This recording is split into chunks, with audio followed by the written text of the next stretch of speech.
Sud Radio, les vraies voix qui font bouger la France. 19h-20h, les vraies voix qui font rouler la France.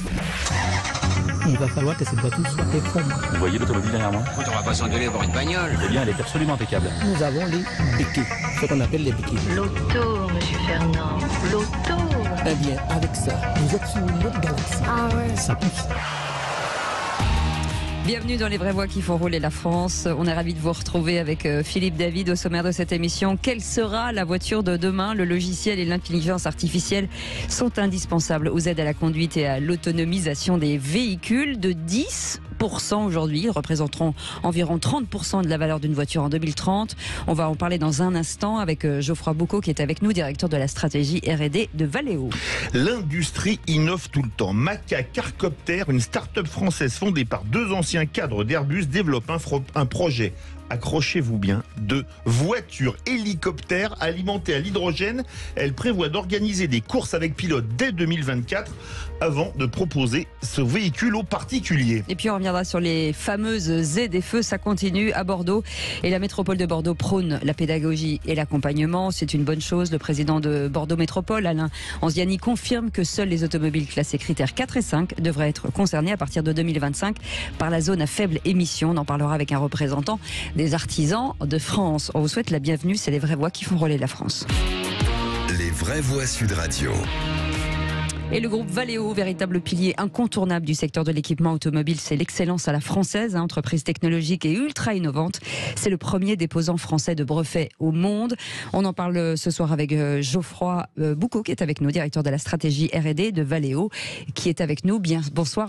Bonsoir. Merci, à vous. Merci. D'être avec nous. Alors, Valeo, certains qui nous écoutent ne le connaissent pas et pourtant ils l'utilisent quasi tous les jours en montant dans leur voiture au quotidien. C'est finalement inventer la voiture du futur. C'est inventer la voiture du futur depuis 100 ans. Valeo fête ses 100 ans en 2023 et continue toujours vaillant à développer les technologies qui vont permettre à la voiture d'être plus électrique, d'être mieux éclairée, d'être aussi plus protégée et de protéger mieux son conducteur avec les aides à la conduite de plus en plus performantes. Voilà, c'est ce qu'on fait Valeo depuis 100 ans et on est motivé pour continuer. Et je rebondis ce que vous dites. Vous avez volontairement choisi aujourd'hui l'électrification.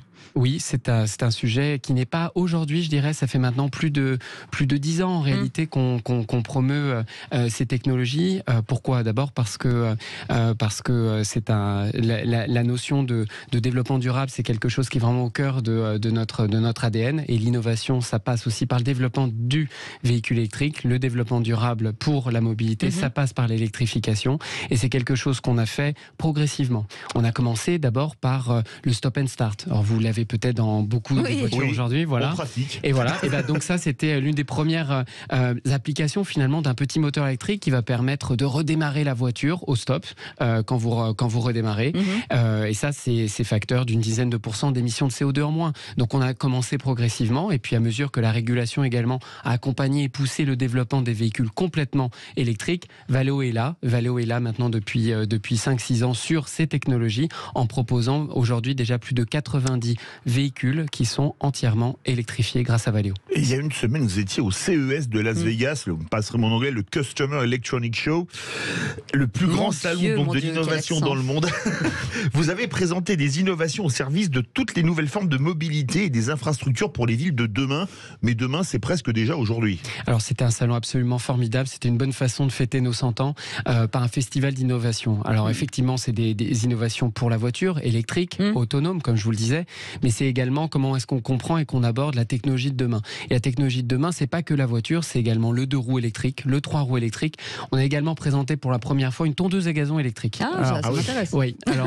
Alors figurez-vous qu'en Californie, il y a plus de tondeuses à gazon que de voitures. Ah bon? Oui, on a 17 millions de tondeuses à gazon, et il se trouve qu'ils sont responsables de plus de pollution que les voitures en termes de NOx. C'est énorme. Ce qui fait que la régulation californienne a décidé qu'à partir de 2024, toutes ces tondeuses devraient passer à l'électrique. Encore une fois, Valeo est là et donc on présentait nos premiers modèles de tondeuses à gazon électriques. Vous allez en vendre en France aussi? Absolument. Absolument, voilà. On va parler de Pantomime, un outil capable et grâce à un algorithme, de comprendre les gestes des usagers vulnérables. En fait, ce qui comprend finalement quand un vélo arrive, quand quelqu'un traverse, c'est quoi exactement? Expliquez-nous. Alors Pantomime, c'est la suite d'un développement qu'on fait maintenant depuis quelques années en intelligence artificielle qui permet au véhicule de comprendre son environnement. Comprendre son environnement, ça passe déjà par comprendre ce qu'il a autour de lui. Donc reconnaître un cycliste, reconnaître un piéton qui va traverser. Une fois qu'on a reconnu les objets ou les gens, il faut ensuite comprendre leurs intentions. Et donc ça, c'est la suite qu'on montrait cette année. Comprendre qu'un policier qui est devant vous, il faut que la voiture, elle comprenne d'abord que c'est un policier, d'abord que c'est un humain qui se trouve au milieu de la route, donc il c'est mieux de s'arrêter, on est d'accord. Après, il faut comprendre que c'est un policier, et ensuite il va faire des gestes à la voiture. Il va dire, gare-toi à droite, arrête-toi, passe plutôt par ici. Et donc c'est cette succession de gestes et d'indications, d'ordres qui sont donnés par des agents de police, mais également on peut imaginer par des gens qui sont sur des chantiers. Ça arrive de temps en temps sur les autoroutes, et donc on peut imaginer qu'il va faire un geste, il va dire attention, passe par là, attends, etc. Donc c'est ça, les technologies qui permettent en fait d'aller plus loin, parce que la voiture autonome, elle ne sera pas autonome si on n'est pas capable de comprendre son environnement et de comprendre les ordres en fait. Cécile, vous qui êtes membre des forces de l'ordre, faut-il le rappeler, c'est la fin des refus d'obtempérer, Pantomime? C'est en tout cas une bonne façon d'y répondre pour une voiture de plus en plus autonome. C'est une vraie question. Oui, absolument. Ça veut dire que, alors j'imagine qu'il faut des années de développement pour ça. Ça veut dire qu'on va lui apprendre les gestes. Comment ça fonctionne en fait pour qu'on comprenne bien? Alors, comme un modèle d'intelligence artificielle, ça commence par apprendre à reconnaître l'environnement, et pour ça, on a besoin de bases de données pour entraîner le modèle. Donc ça, c'est ce qu'on fait maintenant de notre côté en utilisant des images, des banques d'images de gendarmes, de policiers du monde entier. Comment sont-ils habillés? À quoi est-ce qu'on les reconnaît? Et ensuite comprendre les gestes et entraîner le modèle pour qu'il soit de plus en plus performant. Et ce que l'on fait avec ces modèles d'intelligence artificielle chez Valeo, c'est évidemment le déploiement de ces technologies ensuite en roulage, pour de vrai en production, une fois qu'on a garanti la sécurité et la compréhension statistique de ce qui se passe. Mais que fait la voiture? Elle freine, elle s'arrête, elle fait en fonction de finalement l'injonction qu'on va lui donner. Absolument. C'est ça. Exactement. Ouais. On va revenir aussi sur une autre innovation qu'on aime beaucoup, et là pour le coup, là vous êtes vraiment en matière de capacité mondiale quand même les leaders, c'est le laser scanner LIDAR. Donc là on en est à la 3e génération, détecteur d'obstacles. Là c'est, je pense que j'imagine que c'est pas un radar, mais c'est peut-être le radar le plus poussé au monde. C'est le capteur automobile le plus poussé au monde. Ouais. Et c'est le capteur qui va permettre de voir à 200 mètres environ, par nuit noire, éventuellement avec, vous pouvez rajouter du brouillard, de la pluie, exactement. On peut aussi rajouter ça, un bûchon, là, par exemple. Là, on peut imaginer avec il va être capable de détecter sur la route noire, donc sur le bitume, un pneu noir également. Donc c'est un cas d'usage qui est en général très, très important dans l'automobile pour tester ces systèmes, puisqu'il faut être capable à haute vitesse, 120 km/h par exemple, de le voir suffisamment à temps pour pouvoir soit l'éviter, soit pouvoir freiner à temps. Et donc c'est une technologie de capteur, c'est le premier capteur au monde qui garantit ce genre de situation. Mais ça veut dire qu'il voit plus vite, plus rapide que l'œil, que le radar, absolument. Voilà. Il est fondé sur. Ce que nous on n'est pas capable de voir en fait. Absolument, parce qu'il est fondé sur des technologies de lumière. Vous l'avez dit, laser. Donc la lumière va être projetée par la voiture, et ensuite, comme ça se passe avec les ondes reviennent. Simplement, c'est des ondes qui vont à la vitesse de la lumière, qui reviennent, et ensuite on est capable, avec ce mouvement de va-et-vient, de cartographier en 3 dimensions, et donc jusqu'à 200 mètres, l'entourage du véhicule le plus précisément possible. Mais on l'a dit dans l'introduction, ces technologies embarquées vont représenter jusqu'à 30% du prix du véhicule. Quand on voit les 2 premiers véhicules qui ont été homologués pour ce laser, c'est Honda Legend des Mercedes Classe S, pas franchement les véhicules les plus bas de gamme, on est bien d'accord là-dessus. Ça va être, un jour ça arrivera, y compris, c'est pas du tout méprisant hein, pour la Twingo ou la Smart. C'est la voiture de Monsieur Tout le Monde. Absolument. Oui. D'abord, c'est le travail de Valeo d'intégrer les technologies les plus perfectionnées du moment dans toutes les voitures du monde. C'est ce qu'on a fait et c'est vraiment notre raison d'être. Quand on a introduit pour la première fois le bip bip, l'ultrason, il y a 30 ans, c'était sur une BMW et qui était la plus premium qu'on puisse imaginer à cette époque. Et aujourd'hui, vous avez cette technologie sur une voiture sur 3 dans le monde et grâce à Valeo. Donc c'est le même trajet, la technologie évolue, on est capable de produire en masse, on est capable de produire avec des coûts qui sont de plus en plus abordables et c'est bien ce qu'on s'emploie à faire avec cette technologie de lidar. Eh ben, vous restez avec nous, on revient dans un instant avec ces technologies, cette innovation, c'est le groupe Valeo, véritable pilier incontournable, hein, on l'a dit il y a quelques instants, avec énormément d'évolution, énormément d'innovation, énormément de brevets. Voilà, on va en parler dans un instant, vous bougez pas. Si vous voulez nous en parler, si vous avez des questions à poser, bien entendu, 0826 300 300, on est ensemble jusqu'à 20h, à tout de suite. Sud Radio, les vraies voix qui font bouger la France, 19h-20h, les vraies voix qui font rouler la France. Bienvenue dans les vraies voix qui font rouler la France. Si vous venez de nous rejoindre, nous étions avec le groupe Valeo. Alors, c'est un pilier de l'équipement automobile. C'est l'excellence à la française réellement. Une entreprise technologique ultra innovante. Vous en avez forcément dans une voiture. Si vous avez une voiture, Geoffroy Bocot qui est avec nous, directeur de la stratégie R&D de Valeo. Si on a une voiture qui date au pire, le plus loin possible, il y a forcément du Valeo. De quoi? C'est 1980. Depuis 1923, vous avez au moins une technologie de Valeo quelque part. Depuis nos 100 ans. Et on est en train de, justement, à cette occasion de l'anniversaire, de revoir toutes les grandes voitures qui ont marqué le monde. Et à chaque fois, on arrive à trouver une technologie iconique de Valeo qui se trouve embarquée dans ces voitures. Donc oui, depuis 100 ans, vous avez une technologie à un moment qui a marqué l'histoire de l'automobile. Est-ce que, pardon, Philippe, même dans une traction avant, vous avez du Valeo. Ouais. Absolument. Mais ça veut dire quoi? Le 50e anniversaire, ce serait quoi, par exemple, à peu près? C'est quoi les vrais? Si on devait en donner, on sort le lidar, si on devait en donner 2-3 qui sont juste historiques. Alors vous avez des phares particulièrement sous des marges comme Cibier. Vous avez également des freins à l'époque à disque Marshall, Ferrodo Marshall, qui ont marqué également. Ouais. Vous avez des marques un peu iconiques qu'on a gardées. On peut avoir aussi certains éclairages très particuliers qui ont équipé les voitures d'il y a 50 ans comme étant les premiers phares à LED, par exemple. Donc on peut les phares à LED il y a 50 ans. Pas 50 ans. Oui, mais pardon, excusez-moi. Oui. Iode. Voilà, Iode, pardon. Oui, c'est ça. Absolument. Il y a aussi quelque chose de forcément de se dire que la voiture est intelligente, mais à un moment donné, il faudra aussi que la ville soit intelligente d'une manière ou d'une autre et que c'est tout le monde finalement qui ait une interconnexion entre tout le monde. D'abord pour certainement fluidifier le trafic et puis pour pouvoir se garer facilement.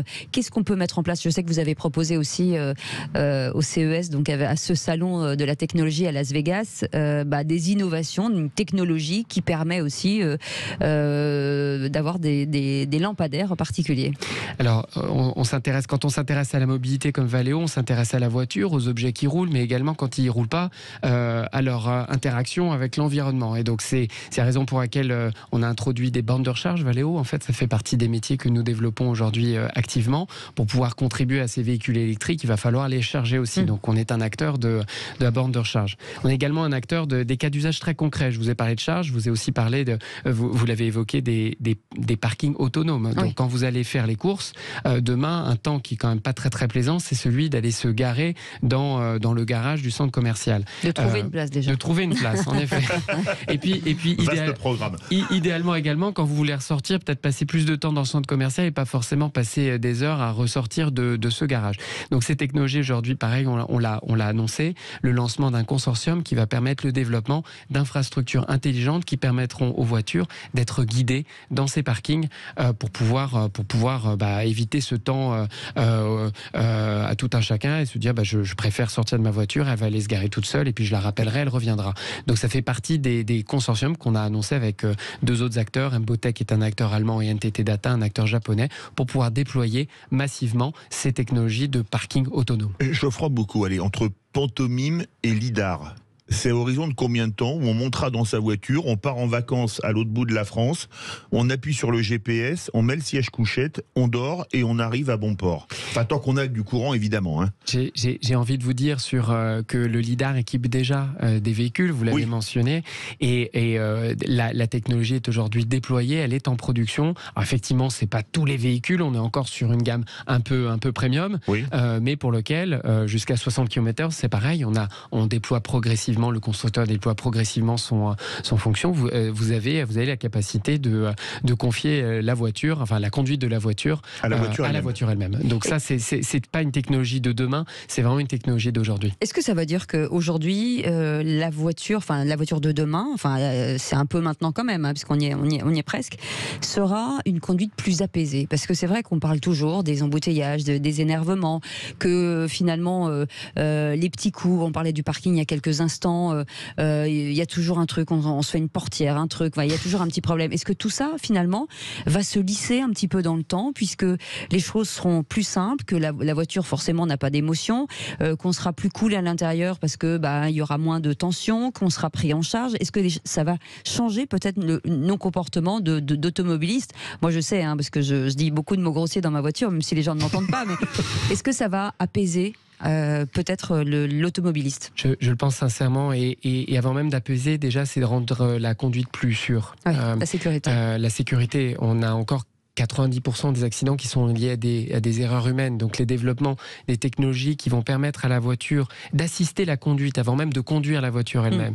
Mais déjà de prévenir, attention, il va y avoir un danger possible de collision, être capable de rester sur sa ligne, être capable de vérifier également à l'intérieur du véhicule si le conducteur s'endort ou si le conducteur commence à regarder son smartphone. Bien sûr, personne ne le fait jamais, mais ça fait partie des choses qui peuvent conduire à des accidents. Donc tout ça, toutes les technologies qui sont déployées aujourd'hui visent à réduire le plus possible, évidemment, ces accidents. Moins accidentogènes. Et demain, évidemment, plus de confort. Mais si vous me permettez une comparaison, ça peut marcher pour la voiture, mais ça peut marcher pour les transports en commun, ça peut marcher pour les camions aussi? Absolument. Toutes les technologies que Valeo développe dans la voiture, elles s'adaptent également aux camions. Les camions de plus en plus autonomes, les camions connectés, c'est évidemment des technologies sur lesquelles nous sommes présents. Ça marche aussi pour les transports de bus, absolument.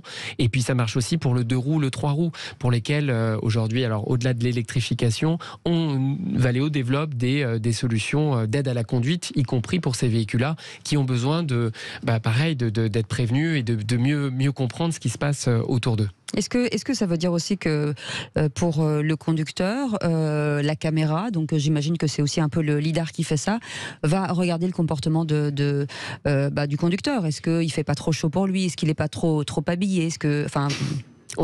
Le CES, c'est effectivement le moment où on voit le développement de toutes ces technologies consumer, donc du consommateur. Et c'est ce qui se passe. C'est la perception extérieure du conducteur, de l'environnement, mais également la perception dans la voiture, avec les passagers et le conducteur. Et c'est exactement ce que Valeo fait au travers de ces capteurs. Je voudrais vous poser une question par rapport aux capteurs. C'est pour ça que j'ai souri dans ce qu'a dit Cécile.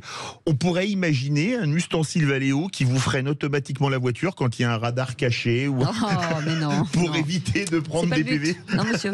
La voiture ne fera pas d'excès de vitesse puisqu'elle sera autonome. Oui, justement, elle ne prendra pas un sens interdit qu'on n'aurait pas vu malencontreusement. Une innovation. Est-ce qu'on est déjà dans la j'ai envie de dire on est déjà demain, mais on est déjà après-demain. Finalement, l'avenir, c'est quoi pour Valeo? L'avenir, c'est une mobilité qui va être diverse. Pourquoi diverse? Parce que l'idée d'avoir une mobilité la plus durable possible, ça veut dire s'adapter aux différentes villes, s'adapter aux différentes conditions pour proposer une mobilité la plus électrique possible et la plus sûre possible. Et c'est ce que fait Valeo. Merci beaucoup en tout cas Geoffrey beaucoup d'avoir été avec nous, directeur de la stratégie R&D de Valeo. Revenez vite sur Sud Radio, venez nous raconter ces jolies histoires et vraiment ça nous fait plaisir d'avoir été avec vous. Dans un instant on va parler d'une voiture mi-hélicoptère, mi-voiture. C'est une start-up française. Ça laisse rêver. Ouais, alors Airbus. Là, le Carcopter, c'est deux anciens d'Airbus qui ont lancé ça. Alors c'est hybride, c'est entre une voiture et un hélicoptère. Moi j'ai très envie d'essayer quand je sais pas s'il y aura un permis de brevet de pilote ou un permis de conduire spécial, mais on ne sait pas. Je ferais bien une course avec vous dans quelques temps. Absolument. En tout cas, on en parle dans quelques instants. Merci beaucoup d'avoir été avec nous. C'est les vraies voix qui font rouler la France. C'est jusqu'à 20h. À tout de suite. Sud Radio, les vraies voix qui font bouger la France. 19h-20h, les vraies voix qui font rouler la France. Bienvenue sur Sud Radio, bienvenue dans les vraies voix qui font rouler la France avec Philippe David. Nous sommes ensemble jusqu'à 20h. La voiture volante, est-ce que ça vous parle? Est-ce que ça vous inspire quelque chose? Est-ce que vous en rêvez? Un fantasme qui pourrait devenir réalité, une start-up d'Aix-en-Provence à l'origine d'un projet incroyable. Ça s'appelle le Carcopter, un véhicule hybride, voiture, hélicoptère qui fonctionne à l'hydrogène. On va en parler avec notre invité. Christian Pinault est avec nous, PDG de l'entreprise Maca. Bonsoir, merci d'être avec nous. Bonsoir, merci de m'accueillir effectivement sur votre antenne. Je suis ravi d'être là. Bienvenue. Donc je le disais, voiture volante, un fantasme qui devient réalité, c'est ça? Mais écoutez, réalité dans peu de temps, on l'espère en tout cas, d'ici 1 an ou 2 maximum. L'aventure a démarré chez Airbus Hélicoptère à Marignane, avec des cofondateurs qui étaient eux-mêmes effectivement issus de la société et qui avaient remporté un prix à entrepreneuriat et qui avait permis effectivement par rapport à 250 autres projets d'avoir le succès qu'on connaît aujourd'hui et surtout le concours de l'intégralité de l'équipe avec la direction générale et les directions d'innovation en fait du groupe qui étaient derrière. Alors pourquoi le but finalement d'une voiture hélicoptère? C'est-à-dire que finalement c'est ou un hélicoptère ou une voiture, mais quel est l'intérêt des deux? Est-ce que ça veut dire qu'elle roule vraiment sur la route? En tout cas, elle pourrait rouler vraiment et voler en même temps, ou l'un ou l'autre? Alors c'est un concept qu'on a vu effectivement passer et qui existe aujourd'hui, une voiture qui déploie ses ailes tout d'un coup pour effectivement s'envoler ensuite. Comme Fantomas. Fantomas, oui. Voilà, c'est une déesse. Fantomas, on est d'accord. Alors le concept qu'on a développé n'était pas tout à fait le même que celui de Fantomas. Tout simplement parce que nous sommes dans la catégorie de ce qu'on appelle des VTOL. Donc comparez-nous plutôt à un énorme drone. Je pense que la comparaison peut être plus sympa. L'hélicoptère, non. Le carcopter, on a laissé tomber, si vous voulez, cette appellation, parce que c'était un peu confusing et ça faisait supercopter. On était dans un feuilleton, etc. Donc, on n'est plus tout à fait là-dedans aujourd'hui. Mais dans la catégorie, ce qu'on appelle VTOL chez nous, donc Vertical Takeoff and Landing. Donc voilà, ce sont des véhicules. Décollage, atterrissage vertical en français. Ouais. Voilà, décollage vertical et atterrissage vertical. Et qui effectivement aujourd'hui est propulsé, comme vous l'avez dit très bien tout à l'heure, à l'hydrogène avec quand même une batterie électrique à bord, bien entendu. C'est une pile à hydrogène qui alimente en fait cette batterie. Alors tout le monde sait que l'ennemi majeur des avions ou des hélicoptères, et c'est quand même un peu un hélicoptère, on est d'accord, c'est le poids. Le problème des batteries, c'est le poids.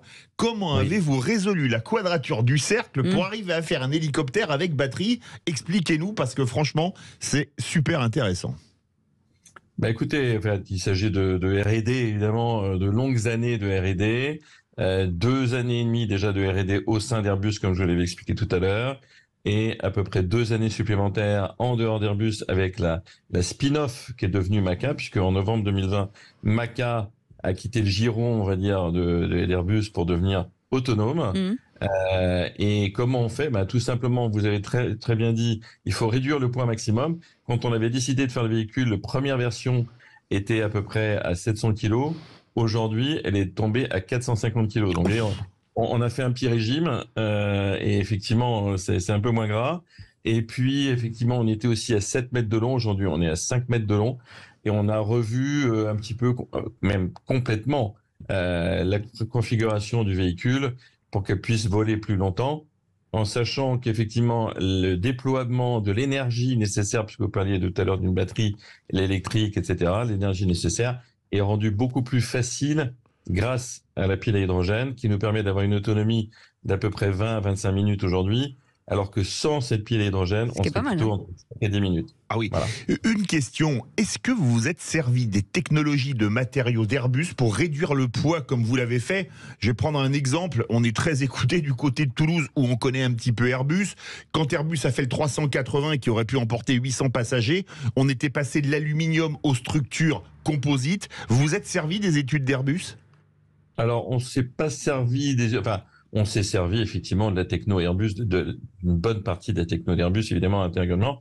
Mais en ce qui concerne les composites, en fait, on a beaucoup évolué ces derniers temps. Je ne coche pas qu'on est également partenaire de Red Bull Advanced Technology.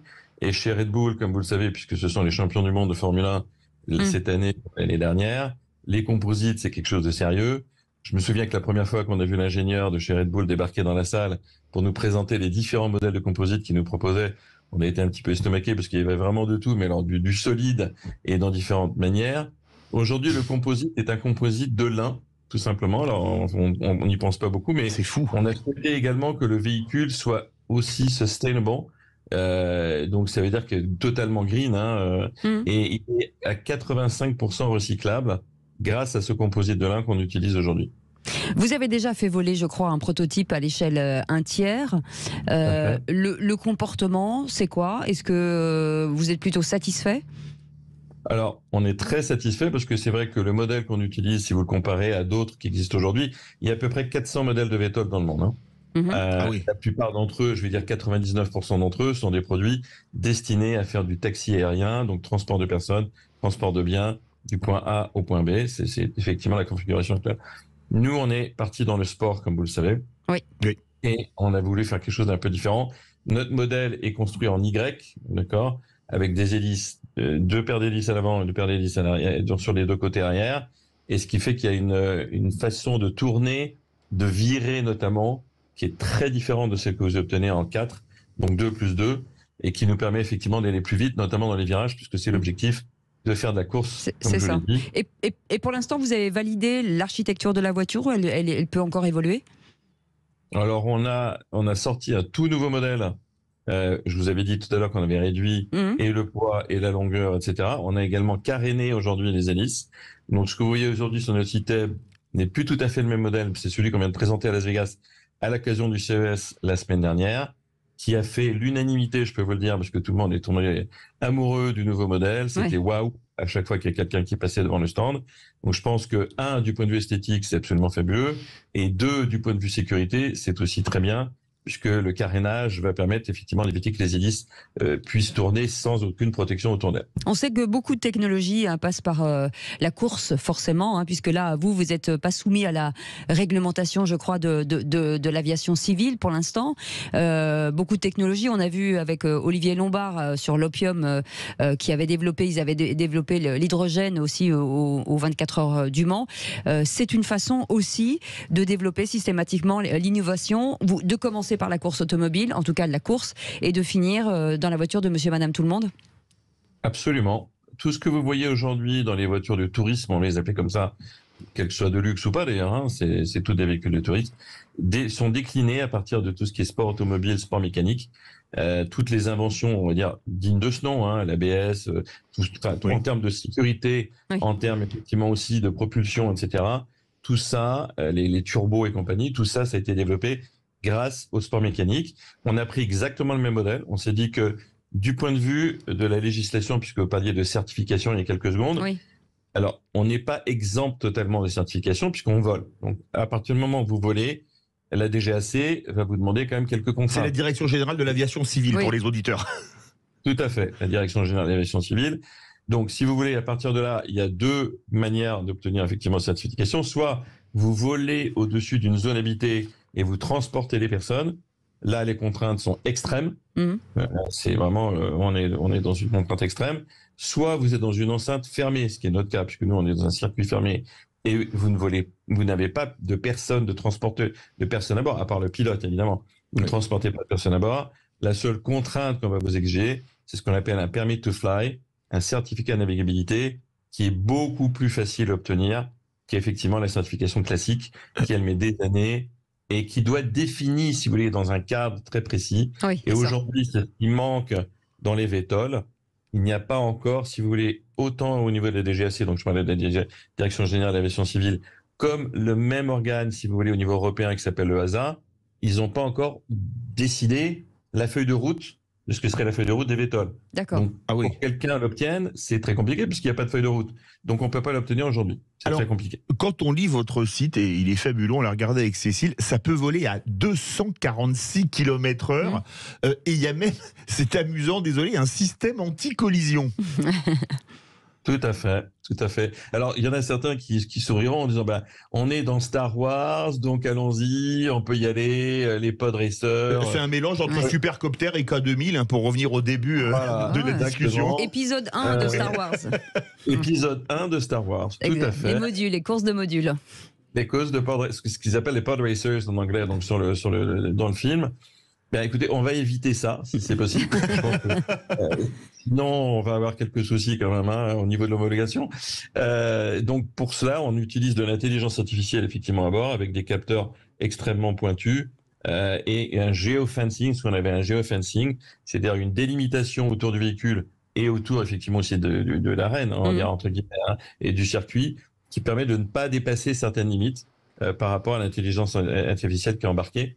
Oui. Donc, les limites, c'est d'éviter évidemment les collisions entre les véhicules eux-mêmes et éviter de sortir de la course, si je peux dire, de sortir du circuit. Voilà. Et la version numéro 1 sortira quand? On peut l'imaginer quand? Est-ce que c'est dans 1 an, dans 5 ans, dans 10 ans? Alors, la version numéro 1, comme vous l'avez dit tout à l'heure, on a déjà une version 1 tiers qui fonctionne très bien, qui a été agréée par l'ONERA. La version finale, on va dire en termes de démonstrateur, je parle, pour que effectivement on puisse prouver qu'on a quelque chose qui roule entre guillemets, qui vole, oui. C'est effectivement ce qu'on appelle les démonstrateurs à l'échelle 1. Ce démonstrateur, il est pratiquement finalisé. On espère pouvoir l'obtenir pour le Bourget, donc au mois de juin. C'est pas fini, mais on espère effectivement, c'est une date butoir pour nous qui est intéressante. Si c'est pas possible, écoutez, ce sera d'ici la fin de l'année de toute façon. N'oubliez pas que, et je ne sais pas si vous l'aviez précisé auparavant, nous sommes en pleine levée de fonds. C'est vrai. Que l'objectif pour nous, d'aller au CES de Las Vegas et d'aller à Miami, par exemple, comme c'était le cas il y a un mois, dans une conférence spécialisée sur les investisseurs, etc., c'était aussi d'aller trouver les investisseurs qui nous permettent d'aller plus vite, plus loin, et d'améliorer évidemment tous les jours le véhicule en question. Et juste une dernière question, le pilote, c'est quoi? C'est un pilote automobile, un pilote d'hélicoptère, hybride entre les deux? Alors, l'un des cofondateurs, qui s'appelle Thierry de Boisvilliers, qui était l'ancien CEO de la société, est un ancien pilote d'hélicoptère, donc de combat, 15 ans d'armée. Je pense que c'est le profil idéal.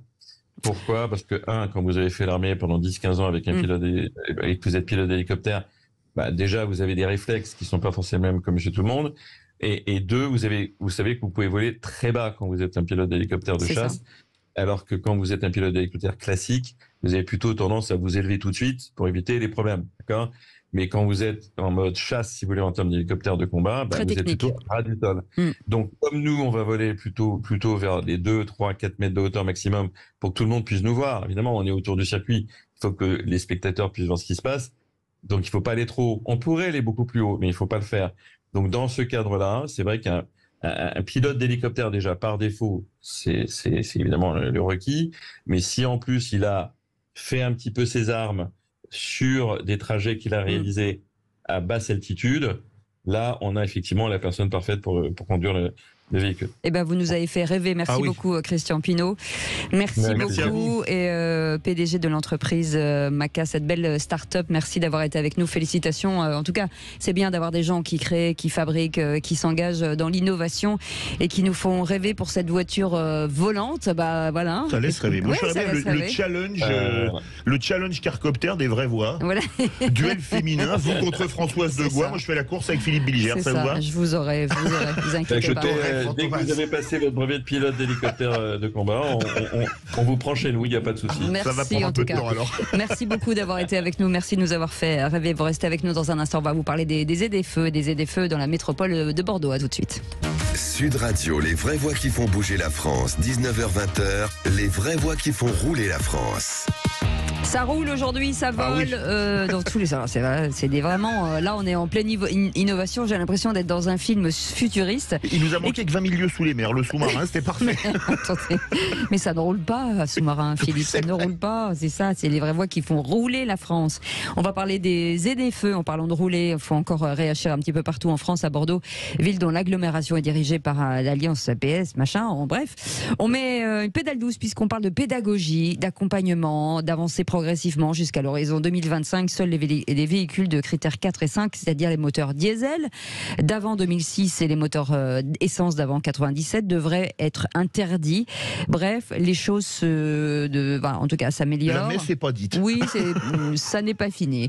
Et il y a forcément, on parle de ZFE, il y a énormément de filières, il y a énormément de métiers qui vont avoir des problèmes, et on va en parler justement avec Michel Dumont qui est avec nous, charpentier, couvreur, président président de la CAPEB Nouvelle-Aquitaine. Michel Dumont, bonjour, merci d'être avec nous. Bonsoir. Bonjour, ravi, moi aussi, d'être avec vous. Ravi. Pour parler des ZFE. Voilà, oui, surtout pour parler d'un sujet qui fâche. Aujourd'hui, on parlait des artisans. Forcément, il y a énormément d'entreprises qui n'habitent pas forcément dans les villes et qui doivent venir faire des travaux. C'est vrai que vous, la CAPEB, ce sont énormément d'artisans. Ce sont que des artisans d'ailleurs, des métiers très différents. Aujourd'hui, c'est un vrai souci, les ZFE. Oui, nous, la CAPEB, on représente tous les métiers du bâtiment, une petite entreprise des métiers du bâtiment. Donc, moi, la ZFE, je ne veux pas dire que je suis contre en tant que tel, puisque ce n'est pas... Sûr. Et je ne fais pas de politique, mais nos amis écologistes ont un problème chaque fois qu'ils prennent des décisions, c'est-à-dire qu'ils mettent une application et on réfléchit après. C'est quand même assez embêtant parce qu'ils font soi-disant des réunions de concertation. Je suis allé personnellement à plusieurs après-midi de concertation, mais il n'y a rien de concertation. C'est juste à prendre des informations. Je ne vais pas continuer à y revenir et à y aller, car je m'entends dire à longueur d'après-midi qu'il n'y a pas de problème pour les artisans, qu'on pense à nous, et que le vélo cargo sera très démocratisé. Il va répondre absolument à tous les besoins des artisans. Et moi, ma réponse, elle est claire. Pour ceux qui nous écoutent, pour faire un entretien, comment je change une chaudière? Je ne la porte pas sur un vélo cargo. Vous avez dit tout à l'heure, je suis charpentier couvreur. Comment je porte une palette de tuiles? Comment je porte une porte d'entrée qui pèse lourd? Ce n'est pas possible. Et là, je suis très inquiet parce qu'il n'y a pas de concertation. Nous avons fait, la CAPEB a fait des propositions, voir si on peut avoir des décalages d'horaire, pour avoir des dérogations. Des dérogations. Il n'est pas question de cela. Alors, moi, j'attends de voir, parce que là, je ne peux pas vous répondre. C'est sur la pédagogie de 2024. C'est quoi la pédagogie? Je me fais arrêter mon camion qui est critère pas bon pour pouvoir traverser la ville. Le gendarme me dit, écoute, c'est pas bien. Je dis, c'est pas grave, on se revoit demain. Et puis, je reviens demain. Et est-ce que ça va durer 12 mois comme ça? Ou est-ce qu'au bout de 3 fois, il va amender mon artisan? Je ne sais pas. Ce que je sais, c'est que l'année qui suit, ça ne sera pas possible. Moi, je veux bien avoir un camion électrique, mais il n'existe pas déjà le gros camion électrique. Non, c'est ça. Ça, c'est déjà une chose, c'est clair. Michel Dumont, je vous coupe parce qu'il y a quelque chose qui est quand même important. Parce que nous, on a discuté beaucoup avec les artisans. On nous dit, bah oui, il faut changer de camion. Non, mais c'est pas que changer de camion. C'est-à-dire qu'il faut tout réinstaller à l'intérieur. Il y a un coût supplémentaire. C'est-à-dire que vos camions... Vos camions, il y a des outils dedans. Mon camion, dont je ne dirais pas la marque, qui est 3 tonnes 5, qui vaut 30 à 35 000 euros, le même en hybride, en électrique, il vaut entre 50 et 60 000 euros. Donc, où je prends ça? Est-ce que je majore ça sur mon devis et sur ma facture? Et est-ce que le client lambda est capable de payer? Est-ce que si je réponds à un appel d'offres, je peux mettre ce supplément? Et est-ce que je serai capable de faire ces travaux? Ça, je ne suis pas sûr. Et je vais aller plus loin. Il ne faut pas oublier que je ne travaille pas tout seul. Nous travaillons avec des salariés. Bien sûr. Dans un camion, on met 2 salariés, 3 salariés maximum. Les autres, s'ils arrivent avec leur voiture, comment je fais? Et là, on est en train de parler des entreprises du bâtiment. Mais il n'y a pas que les entreprises du bâtiment. Oui, il y a l'aide à la personne, il y a plein de gens, oui, bien sûr. Tout l'artisanat, tous les métiers de l'union de proximité, que ce soit les coiffeurs et que ce soit tout cela, comment ils vont avoir du personnel? Mais ça veut dire qu'aujourd'hui, concrètement, Michel Dumont, vous allez refuser des chantiers en centre-ville. Vous direz, vous savez quoi, vous débrouillez, moi je vais faire tous les chantiers qui sont à l'extérieur et on ne rentrera plus. Je suis peiné de vous dire que les artisans, mais il n'y a pas que Bordeaux, c'est toutes les villes qui sont concernées par les ZFE, sont déjà en train de s'organiser pour travailler hors agglomération. Ça leur est facile, ils n'y sont pas dans l'agglomération. C'est parce que moi au début je croyais que c'était centre-ville, c'est pas centre-ville. C'est agglo. C'est intra-rocade. C'est toute l'agglomération, mais c'est une folie. Et à Bordeaux, la rocade, ça englobe l'intérieur de la rocade, ça incorpore de grandes villes comme Mérignac, comme Villeneuve-d'Ornon, etc. Mérignac, Villeneuve-d'Ornon, Pessac, Bruges. Toutes ces villes, Bègles, toutes ces villes. Mais c'est pour ça que c'est ahurissant. Et je suis. Alors attendez, ne me faites pas dire ce que j'ai pas dit. J'ai pas dit je suis contre que on pollue dans les villes. J'ai pas dit ça. Non, bien sûr que non, ça n'a rien à voir. Ce qu'il faut, c'est qu'on puisse y aller et trouver des solutions.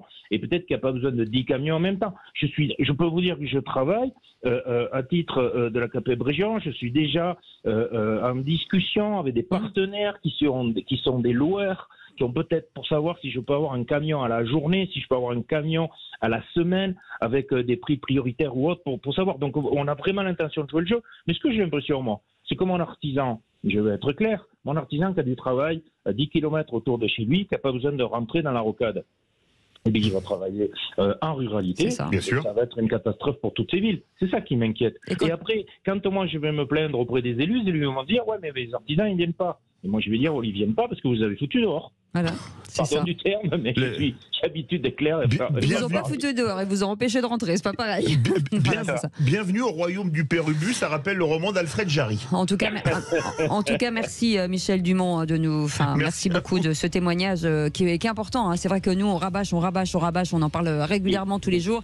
Et plus on en parle, plus on espère que ça va décanter des choses. Et au moins il y a des gens qui réfléchiront en disant on va vous trouver des solutions, des dérogations, des trucs. En tout cas, on lâche pas le dossier avec Philippe David et avec Sud Radio. Vous savez que vous pouvez compter sur nous. Merci beaucoup Michel Dumont, charpentier, couvreur, président de la CAPEB Nouvelle-Aquitaine, ces artisans qu'on aime, qu'on adore et qu'on soutient. Merci d'avoir été avec nous. Merci à vous. On se retrouve demain 17h. à 17h, absolument. Tout de suite dans le Loft Musique, Yvan Cujous reçoit Antoine. Il avait écrit les élucubrations. Il pourrait faire une nouvelle version, les élucubrations des ZFE. Ce serait très intéressant. C'est pas mal, c'est pas Et mal. Diego Lippi, mais tout de suite, conseil de famille avec Stéphane Moller. Allez,